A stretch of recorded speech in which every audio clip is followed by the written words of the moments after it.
जीवन में किसी के चले जाने से या कुछ खो जाने से हम अक्सर उदास हो जाते हैं। यह मनुष्य का स्वभाव है, पर हमें यह नहीं भूलना चाहिए कि यह दुनिया की रीत है।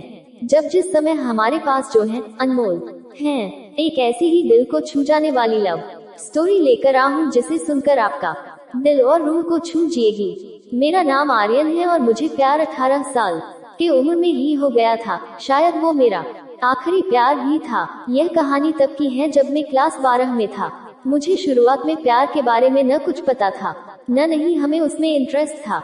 मेरे सभी दोस्तों के पास गर्लफ्रेंड थी और उसमें से कुछ दोस्त मेरा मजाक भी उड़ाते थे, लेकिन मैं उनके बातों को इग्नोर कर दिया करता था, क्योंकि मुझे ये सभी चीजें टाइम पास लगती थी। वो कहते हैं न कि ऊपर वाले ने हर किसी के लिए किसी न किसी को बनाया है, शायद मेरे लिए भी उसने किसी को भेज रखा था। धीरे धीरे वक्त बीतता चला गया और मैं 12 पास कर दिल्ली आ गया अपने आगे की पढ़ाई के लिए। आज मेरा ग्रेजुएशन का पहला क्लास था, तो मैं बहुत खुश था अपने क्लास को लेकर, क्योंकि वहाँ पे नई नई चीजें सीखने को मिलेगा। अपने दिमाग में ये सारी बातें सोचकर मन मुस्कुराए जा रहा था। तभी सामने से आती एक खूबसूरत सी लड़की से मैं टकरा गया।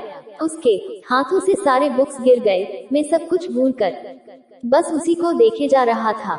उसकी आंखें और उसका आवाज इतना मनमोहन थी कि मैं बस उसमें खो सा गया। तभी उसने कहा, वो हेलो, ध्यान कहाँ है, मेरा बुक उठाओ। मैंने कहा है सॉरी। उसके बाद वो क्लास में चली गई। उस वक्त पहली बार दिल में कुछ कुछ सा फील होने लगा उस अजनबी लड़की के लिए। मैं अपने क्लास में पूरा दिन उसके बारे में ही सोचता रहा। क्लास खत्म होने के बाद मैं उस लड़की से मिलने के लिए बेचैन से हो गया था। तभी वो मेरे सामने से अपने दोस्तों के साथ बात करते हुए आ रही थी। मैंने उससे बात करना का सोचा, लेकिन कर नहीं पाया।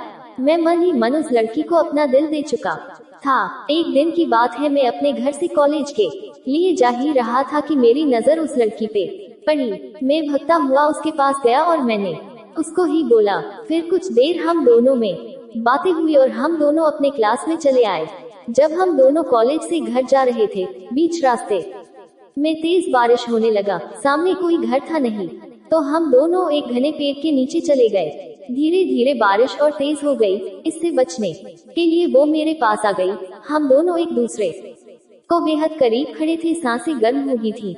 मैं उसको किस करने वाला ही था कि वो सहम गई और वो वहाँ से दूर चली गई। हम दोनों के रिलेशनशिप के 2 साल हो चुके थे। मैंने उससे पूछा, क्यों ना हम लोग अगले साल शादी कर ले। वो बोली, मैं अपने घर पे तुम्हारे बारे में बताऊंगी। लड़का खुशी खुशी अपने घर चला जाता है। उधर लड़की के बातों को सुनकर उसे कहते हैं कि तुम उस लड़के से दूर रहेगी। लड़की कहती है, मैं उसके बिना नहीं रह सकती। लेकिन उसके घर वाले उसकी एक बात नहीं सुनते हैं। उस लड़की का फोन छीन लेते हैं और उसका कॉलेज जाना नहीं बंद कर देते हैं। लड़का उसका फोन ट्राई करता, लेकिन फोन स्विच ऑफ आता। 2 दिन बीत जाने के बाद लड़का घबरा गया और उसके घर चला गया। लड़की की मम्मी से पूछने पे वो कहती है कि वो अपने नानी के घर चली गई है। सच तो ये था कि वो लड़की अभी भी घर पे ही थी। लड़का रोता हुआ घर चला जाता है। पूरा दिन उसके बारे में सोचते रहते हैं। वक्त बीतने के बाद लड़की के घर वाले उसका शादी कर देते हैं। फिर 1 साल बाद उस लड़की को एक पत्र लिखती है, जिसमें वो अपने साथ हुए सभी बात उसको बताती है। लेकिन तब तक बहुत देर हो चुका था। लड़का पागलों की तरह रोना शुरू कर देता है। कहता है, मैं नहीं जीना चाहता तुम्हारे बिना। इतना कहते ही वो वहीं गिर जाता है।